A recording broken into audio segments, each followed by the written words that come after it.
इस वाली DI में जो हमें इंफॉर्मेशन दी गई है वो ये दी गई है कि जो विनिंग कैंडिडेट था उसके जो एक्स्ट्रा वोट्स थे वो थे 80, यानी कि जो मार्जिन था this is equals to 80 votes. और बाकी जो क्वेश्चन इन्फॉर्मेशन है उसे हम धीरे धीरे पुट करेंगे एक टैबुलर फॉर्म में। तो the tables will look like A candidate, then हमारा बी कैंडिडेट आएगा और females and males and total. तो अगर आप पहला इंफॉर्मेशन देखें तो उसमें था कि जितने मेल्स ने ए को वोट करा है वो जो फीमेल्स थी उनसे 40% लेस था। और कोई चीज़ अगर किसी के रेस्पेक्ट में 40% लेस है तो हम ऐसे इसको अंडरस्टैंड कर सकते हैं।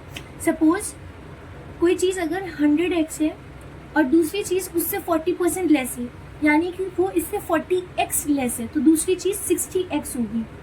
सिमिलरली मेल्स ए में जो है वो 40% लेस है फीमेल से। दैट मीन्स अगर फीमेल्स 100x है तो मेल्स 60x हो जाएंगे। तो इनके बीच में रेशियो आ जाएगा हमारा 5:3 का। तो हम ए में मेल और फीमेल को either we can take it as 5x और 3x, और for a simplification and multiplication we will take a value which is like in the multiples of 10, और वी कैन से अगर हम इसको 4 से मल्टीप्लाई कर देंगे तो ये हो जाएगा हमारा 20 एंड दिस विल बी 12। तो हम कह सकते हैं अगर फीमेल 20x होंगी तो मेल्स 12x हो जाएंगे, और यहाँ पे टोटल ए को वोट मिलेगा 32x का।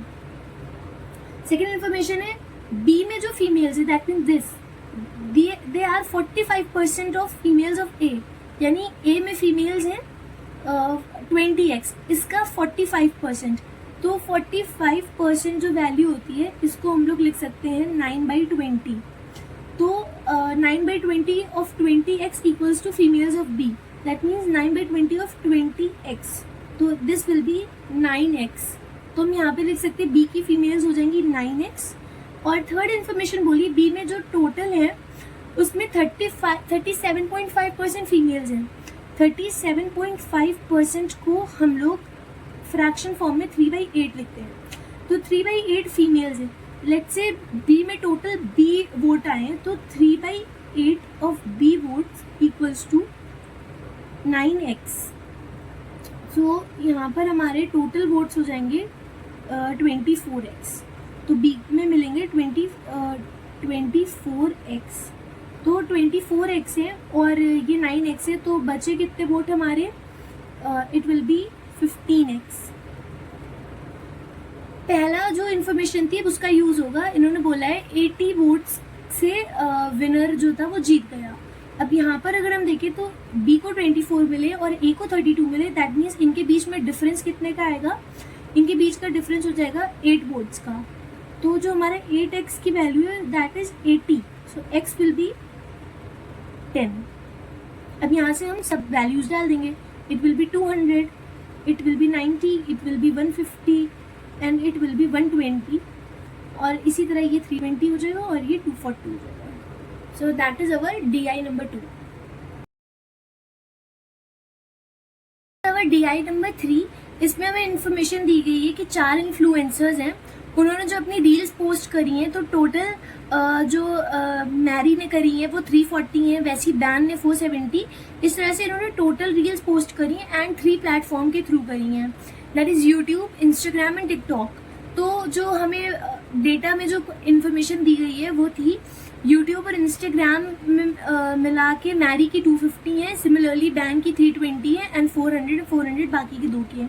तो अब हमें अगर टिकटॉक की अलोन निकालनी है तो हम क्या करेंगे, टोटल में से अगर मैरी का टिकटॉक निकालना है तो हम मैरी के टोटल में से बाकी 2 को माइनस कर देंगे। तो मैरी का टिकटॉक हो जाएगा 90, सिमिलरली बैन का हो जाएगा 150, 300 एंड 240।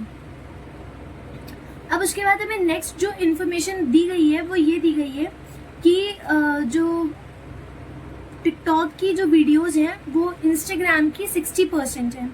तो अगर हम मैरी का निकालेंगे इंस्टाग्राम का, तो मैरी के इंस्टाग्राम का इन्होंने बोला है 60%। 60% इक्वल्स टू 3/5। तो 3/5 of IG equals to TikTok which is 90। तो यहाँ से IG हमारा निकल आएगा 150, तो मैरी का जो IG अलोन हो जाएगा वो हो जाएगा 150, और अगर 150 IG है तो यूट्यूब हो जाएगा 250 minus 150 which is equals to 100।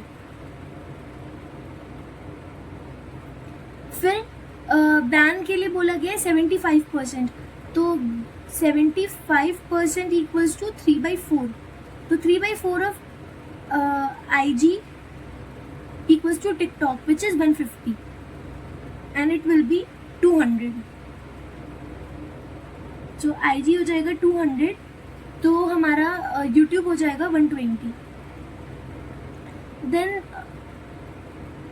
U के लिए बोला गया है 120% which is equals to 6/5, तो 6/5 ऑफ IG equals to हमारा 300, तो ये हो जाएगा 6 5s are 30, so IG equals to 250,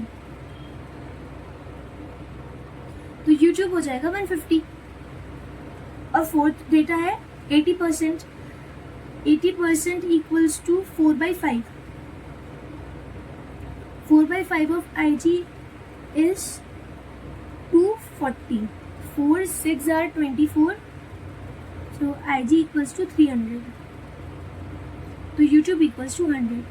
So this is how we interpret the data and we make a table out of it.